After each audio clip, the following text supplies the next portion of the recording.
দর্শক, আপনাদের কাছে প্রশ্ন করতে চাই, বাংলাদেশ কি তারেক রহমানের নেতৃত্বে বিএনপি শাসিত রাজনৈতিক দল দ্বারা পরিচালিত হচ্ছে, নাকি পর্দার অন্তরালে অন্য কোনো অদৃশ্য শক্তি বাংলাদেশকে পরিচালিত করছে? কি মনে করেন আপনারা? আপনারা জানেন, তিলে তিলে বাংলাদেশ হয়ে উঠেছে জিওপলিটিক্সের কেন্দ্রবিন্দু।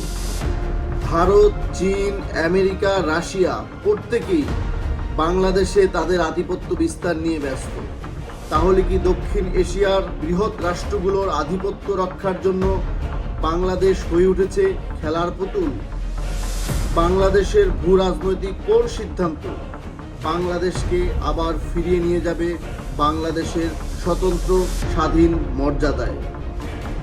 বঙ্গোপসাগর কি বাংলাদেশের জন্য আশীর্বাদ হয়ে আছড়ে পড়বে বাংলাদেশের উপকূলে, নাকি অভিশাপ হয়ে আঘাত হানবে বাংলার বুকে?